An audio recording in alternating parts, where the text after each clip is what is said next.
Okay guys, welcome to another episode of An Exclusive on IKTV. Okay, so I have a really special team behind me on this episode because we're doing something special. If you notice, I'm the only one in studio right now, okay?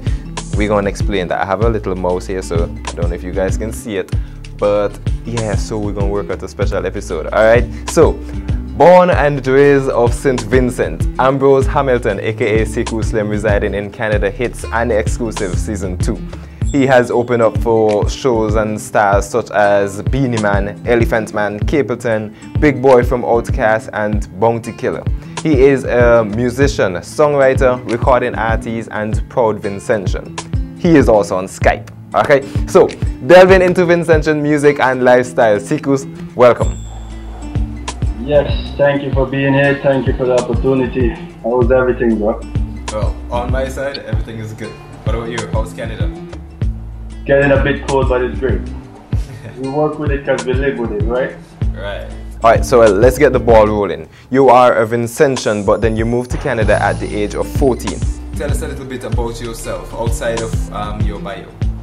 Outside the music? Yeah. Well, outside the music, let me see what I do. Basically, I'm an outreach worker outside doing the music. That's what I do. So for the past 8 years, I've been definitely working with kids and stuff like that, helping them to integrate into society, helping them to actually go back to school, whoever dropped out of school, stuff like that. I've been doing that for the past 8 years, and recently I've been into a bit of printing and designing and stuff like that, so that's something that's definitely taken off for me at the moment in the past 3 weeks. So everything is looking up and up and up. Everything plugging, not plug up. Nice, I hear some Vincentian dialect inside there. Can't go down, you know. Okay, so let's get them all started. So you are a Vincentian, but you moved to Canada at the age of 14. Tell us, where in St. Vincent exactly are you from? I grew up in Bookament Bay, you know. Bookament Bay, well, there's Bookament Bay, Bookament Valley, so a lot of people get confused when I say Bookament Bay, so now I gotta let people know there's the Bay side and there's the Valley side. I'm from the Bay side, which is right next to the beach, basically. Okay, so you moved to Canada at the age of 14. Why was that? That wasn't really my decision, that was more of my mother's decision because I was young, so I really didn't have the kind of upper hand to say, oh, I don't want to go or whatever the case may be. But at the end of the day, it's an amazing choice she made for her kids, and I would not regret that. That's for sure. Okay, and at the age of 12, you got your first big break. But before we can get to that, tell us a little bit about how you got into music. Well, me, I got into music basically by hearing music from vans passing by because I didn't have music back in the day. I could just hear from neighbors playing or the band passed by playing, and I know my brother, he used to sing for school also. Wasn't nothing major, but at the same time he was kind of an influence. He sang for school competitions and all of that, and it influenced me somehow, and I got into the music. But even during that time, my cousin Johnny P, I don't know if you know him. Johnny P, he works at WeFM, I think. Oh, He works at one of them, yeah.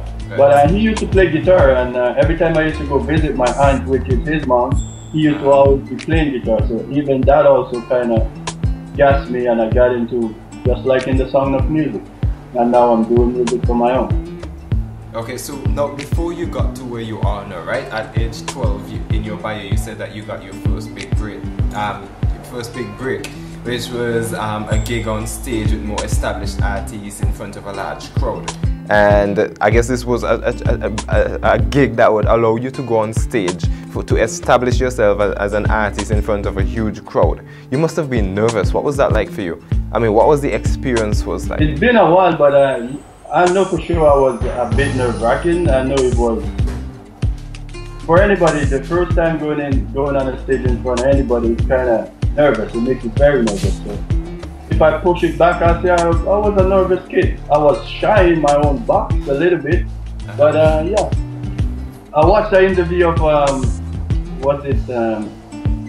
one guy there, was it White, Anthony White or something like that? I can't remember him, and he was talking about the box that he was living in. I was kind of living in that box myself also. So I had to find a way out of that box, which is the shyness, sticking to myself type of thing, but I did it. Okay, so how did you get out of this nervous box that you had yourself in? Basically, not fearing. At that point in time, I told myself I had nothing to lose at the end of the day, so I just went out and did whatever made me excited, whatever made me happy, and that's what I did. Okay, so you have now capitalized on that, right? And you have moved on from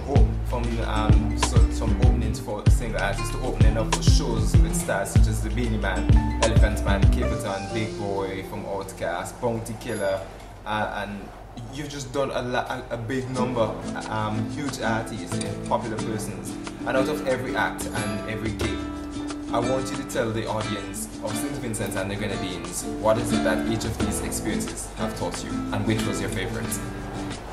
Well, they all taught me that never underestimate yourself. Why? Because as a youth growing up trying to do music, I looked up to these kind of people that I end up opening for, and I always thought it was impossible. But while I get the opportunity to do it, I realized that a man is just a man, and it's up to the man to actually prove what he could do when he have that chance. Like they all say, you have one shot, and that one shot you have to impress. And once you could impress people, then you get another gig. So once I did one gig, I gained more confidence, and with that confidence, I got more gigs, and then I just keep on sailing. But my most memorable and most favorite was Elephant Man, because that Elephant Man show, I almost got pulled off the stage by a bunch of girls that was in the front, and I think that's when I had my first recorded single, which was So Many Girls. And that So Many Girls song, all the girls loved it. So while I was performing, I went too close to the stage, so they were pulling my clothes and all of that, and that moment I'm like, okay, this is what I want to do. So I would never forget that day, that moment, and that show. Okay, so seeing that was your first album, and first single. First single, sorry, All of the Girls, and your biggest break so far at that specific time, the girls are pulling you off stage. What was going through your mind at that time? Well, stardom. What else? I'm like, if I could do this now and I only have one song recorded, what else could happen? It has to only grow, right? And after that, I think a couple of months after that, I actually got to Skpye, which is the first time I went out of my city. And it was almost like the same thing, because when I went to Skpye, that's when I started signing autographs. I don't know if I could say it, but I was signing autographs on girls' chests and stuff like that. That's when I had a show in a public. Girls were coming up to me, I'm signing their autograph on their chest, all of that. But what shocked me and surprised me is the night when I went to the club to perform. Half of these girls, they came with the same signatures. So I was like, wow. It like just blew me away. So immediately you had a fan base. Yeah, definitely. Because I'm a hyper guy. We're Vincent. We have that blood. We're very hyper, you know? So as long as we know to control that hyperness, we're good. We're entertainers for life. And there's a local artist who sang a song saying Vincent loved to party. Oh yeah? Yeah. So I guess you've carried that all the way to Canada with your music. Definitely, and I would never stop. It's just me. It's in the blood, and the blood runs. As long as the heart pumps that blood, it's gonna pump that energy. And it's Vincent to the bone. Vincent to the bone. Alright, so before we get down into the meat of the matter, alright? You were heavily influenced by reggae and dancehall music as a child, and then you soon developed an interest in various instruments. You even taught yourself to play the guitar, and you often collaborate with other artists in different musical backgrounds. What was this experience like for you, being behind the guitar, you know, teaching yourself? As musicians, you know, it's really hard, especially teaching yourself. I have a little idea of that. So tell us, what was it like for you? What was your inspiration? What inspired you to learn the guitar by yourself? I would have to go back to my cousin again, because as a kid growing up, seeing him with his guitar, he used to live in Green Hill. I'm not sure if he still lives there, but I do remember after leaving his house, I used to go home. I used to get a piece of wood, some nylon, and a sardine pan, and make my own little guitar. So I used to strum that, you know, there's no sound to it, there's one sound, chukunuku, chukunuku, chukunuku, chukunuku. You know, so as I get older and I migrate to Canada and I could have afforded a guitar, years after I did purchase that guitar and I start playing, you know, with the help of YouTube. I actually start playing my own, making my own songs, and here I am making songs. And love it. Okay, so I've heard people changing it around. Instead of saying experience is the greatest teacher and saying YouTube. I guess you've capitalized on that. Everything. You have to use everything possible that could help you go forward, no matter what it is. Alright, okay, so what other instruments do you play? At the moment, just the guitar, but anything you put me on, I would definitely play. I'm just one of those types, but I'm mostly into the guitar at the moment. Okay, so do you play by ear or do you read music? I definitely can't read music. I play by ear at all times, man. That's just the way I love it. Even when I record without guitar instruments, I still do everything on my own ear. Like, I know a lot of artists that I grew up around that has to listen to somebody else to get that vibe and that melody. That's something that I never did. I would rather not listen to nobody and come up with my own vibe. So when you hear something from me, you'll say, okay, that's Seiku. It's not a piece of him or a piece of him or a piece of whoever. It's me. I like to create from ground up. Okay, so is that the reason why you believe that every beat and every music, every lyric that you create has a message? You know, every show brings you one step closer to turning your musical dream into reality? Definitely, because you have to put your heart and soul into everything, right? If your heart is not into it, your soul is not into it, well, nobody else is gonna feel it. You could say, oh, it's the most beautiful thing on the planet, even though because you made it. But at the end of the day, the people that's receiving it, are they feeling it? That's what it comes down to. Because as a listener, you have to be able to feel what somebody else is doing. If not, it wouldn't really interest you at all. Okay, so before we mentioned that reggae and dancehall were your influence in music. Is that still your two favorite genres? I would have to correct you there. I grew up with soca, my friend. I grew up with calypso, man. I'm from Bokument, you know that. Right. Leyu is right next to me. I went to Leyu school when I left Bokument school. Beckett is right over there. And Beckett, back in my time, used to be the man. Everything that Beckett came out with was an instant hit. So I grew up listening to Beckett all the time. So the calypso, the soca, it's all in me. I still do it unto this day. It's like I could almost not go a year without doing a soca too. Okay, so it's my main thing to do, but I'm influenced by so much other things. I try to put all of them in there. Okay, so you live in all the way in Canada, right? And you have completely embraced everything Vincentian.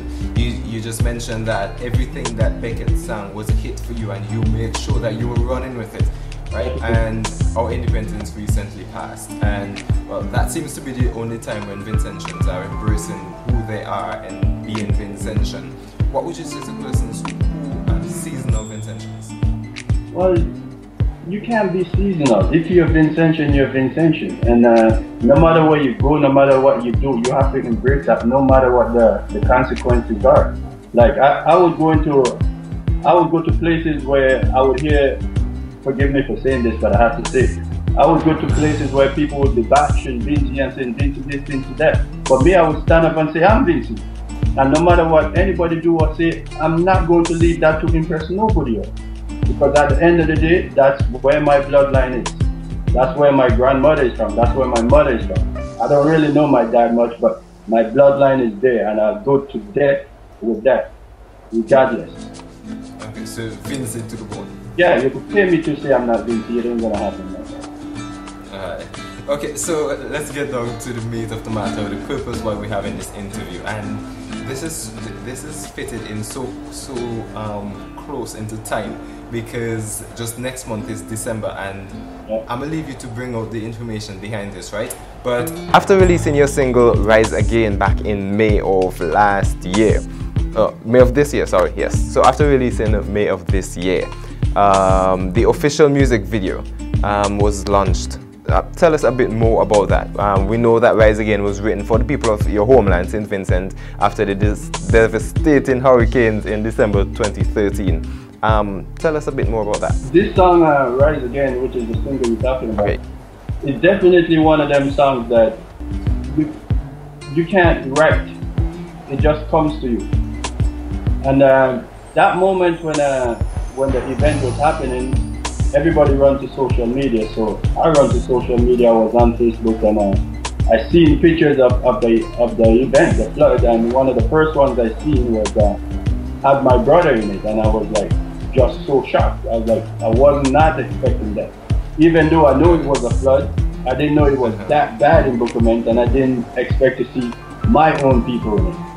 I mean, when I say my own flesh and blood. So after I seen that, it kind of impacted me in a way that I told myself I had to do something about it. And the first thing came to my mind, I'm like, wow, no matter what, man, my people got to rise again. And from just saying that, it clicked something in the brain. I started to write with it, rise again. Then I picked up my guitar, then I started strumming to it. So I'm like, okay, I can do something with it. Then I pulled out my phone, did a fast little recording, went to the studio the next day, hooked up with my engineer and all that. We started putting something together, and then we came up with Rise Again. And it's definitely one of the best songs I actually wrote in a very long time. Okay, so you first performed this single at a fundraising event which you organized a team, a Rise Again team, alongside the Montreal St. Vincent and the Grenadines Association and the Montreal Caribbean Showcase to help raise funds for the survivors of the flooding. What was the outcome of that event? That event was a wonderful event. Like every interview I do unto this day, I always give shout out to the Vincent Association, because not every day that somebody would just walk in and say, you know what, I have a project and I really want to make sure that it happens, and you get that chance. But the way I presented to them, they felt the need to actually give me a chance to prove what I could do. And once they give me an okay to do it, I went out and I basically started using my phone, calling all of my contacts, all of my fellow artists that I really love. And they all jumped on board, and they're like, no matter what, just give me a date and time, C-Koo, and I will be there. All my artists show up. I had Garden Weeklies from St. Vincent also. He was the host, one of the best hosts I've seen in a long time also. And the show just went off so good. It was like, everybody asked me, when are you doing another one? It's so hard for me to even answer that, because this happened because of an event, a special event, which was the flood. So to go and do another one just like it, it's not going to be the same thing. But it came off so good. We made our profit, and we definitely, I gave it to the Vincent Association, and they definitely sent it out to Vincent. And that really made me feel proud to be a Vincent at that time. Okay, how long did it take you to prepare for this event? Could you rephrase? I didn't hear that. How long did it take you to prepare for the event? Not that long, yeah. I could say after I call up my team, we sit down, we put everything together. I'd say it's about 2-3 weeks. And everything was on that. After the third week, we did a radio campaign where we promoted as much as we can. We made our t-shirts that we were going around with, and it was just something that just came together perfectly. It's something you can't take nothing away from it. There's no negative into it. Even though it came from the whole idea came from a negative aspect, everything else that came out of it was totally positive. Okay, and for the official music video that you released, some persons have asked questions as into why is there no footage of the flood in St. Vincent itself. Care to explain on that? Yes, definitely. That's one of the parts that actually hit me a bit hard, because there's nothing else that I wanted more than to have the actual footage from back home in that video. So what I did, I tried my best to reach out to people that I see that had good footage that I could have used, but it came to a point where it was not about the footage. Even though I explained what I was doing, it came to a point where it was more of a business than helping out somebody to actually spread the news of what's been going on. So after I reached out to a few people, they didn't want to do it. Then I reached out to one guy that I don't know if I should mention, but I wouldn't. But I reached out to this specific guy that has good, really good footage, and he just shut me down. He's like, if I can't pay for it, I can't have it. So I'm like, I'm over here, I'm fighting to do everything I can. I even explained to the guy, I'm like, I'm actually raising funds to send that home. His reply is like, he don't care, because at the end of the day, it's his business and he needs to get paid for it. And the point is, it's not like he was asking for a little bit of money. He went overboard, because all I needed was probably what, a good 10 seconds, 15 seconds, and to go pay $300-400 for 10-15 seconds, to me it's like, no, I can't do that. So that's how it ended up that I didn't have no footage of in that video, which still hurts me a bit, but I just... Right.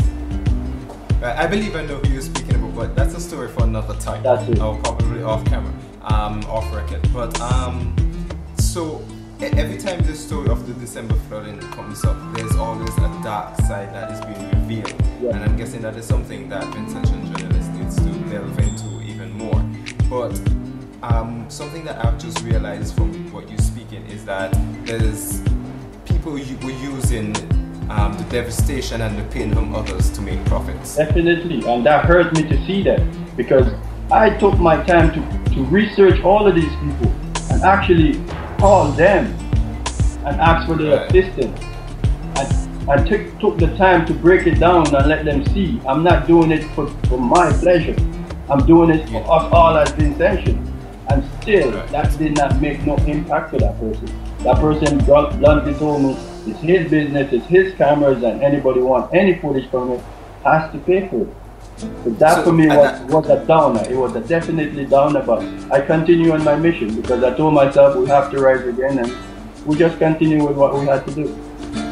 Okay, so despite the fact that you're saying that despite the fact that you've explained that it was a non-profit venture, and that monies that you raised from this specific video and single would be sent straight back to Vincent, to St. Vincent, to help Vincentians, and this person is a Vincentian, correct? Yes, and live there and work there and do a lot of media work there.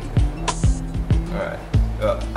I'm going to take a personal venture into bringing up the darkness that is underneath of the December floods in terms of the business side of it.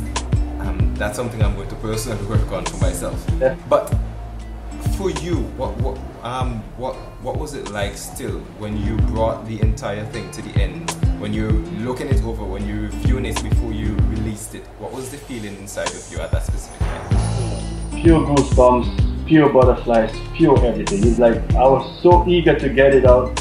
It was unreal. The song, when the song was finished, it's a song that I went to bed with, to be honest. I tucked my headphones in and I actually just listened to it all the way through until I fall asleep. Sometimes I wake up and it's still playing if my body is doing that. Because that song, it grabs you. It's a song when you listen to it, it brings you right where you're supposed to be. Like, whatever that event was, even though you wasn't there, when you listen to that song, it brings you right there. So that song actually, it was one of the most amazing feelings, to be honest. And when I performed it live, the reaction I got from that song, I was like, wow, job well done. Yeah? Right, because and one of the things that I've noticed is that since IKTV has been pushing the song on our channel, other radio stations picked up on it and they started playing it also. So, and it's a catchy tune with asking persons to rise again. Yep. Right. So it was something amazing. But we're going to step off a little bit, right? You have other singles that are released. You have one currently, I believe, Fly Off right now, yeah. as I can see in the t-shirt. Tell us a bit about that one also. Well, wow. Fly Off is basically a song where it tells people that lift yourself at the end of the day. No matter what people try to bring to you to bring you down, you just tell them fly off. You stay on your lane, do your own thing, and be progressive. Because a lot of people, when they see somebody start to get a little bit of fame or whatever they call it, little success, a lot of people try to bring them down. So while I'm there promoting Rise Again and all of that, few people try to tell me, oh, Seiku, you didn't do this to the video, you could have bring more Vince into it. I'm like, yes, I could, but I'm not in Vince at the moment, so I have to work with what I have. So in my head, I'm like, you know what, these people just need to fly off of me. And from that came, I just started using fly off, and I made the tune, I recorded the tune, upload the tune, it's getting a lot of traffic, and out of that became a brand. Now, Fly Off right now in Montreal is one of the most popular brands within 3 weeks. It's a brand that's been moving, to be honest, and I'm loving it. So, Fly Off is basically for people that have a positive head and know that nobody could bring them down. So once you're on your lane, you stay on your lane. Anybody try to enter your lane, tell them fly off the lane, get off my lane. You know, just stay positive and do you. Okay, so I'm positive that our audience have noticed a trend in your music, and it is that there's a message underneath your lyrics. There's something underneath your lyrics besides just writing. Because you know we have some artists, they write about their money and their cars, and sometimes they really don't really have anything at all. And they're writing about these things, but you're writing about things that are real, things that are not only impacting you, but things that you have observed that are impacting others. That's it. I try to structure my life in a way that I don't need to impress people. You understand? If I live within my means at all times, I'm not going to go say, oh, I have $1 million car when I don't. Because how am I going to feel if you see me with that $1 million car one day that I probably rented, and the next day I'm on the bus? How am I going to feel? I'm going to feel too good. So me, I always try to stay within my means. I always try to stay true with what I do at all times. Because there's a difference between fiction and fact. And people could differentiate that. You understand? Right.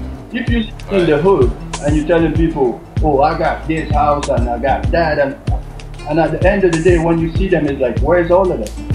Where's everything you put in your video? Where's all the money you were planting? It's not there.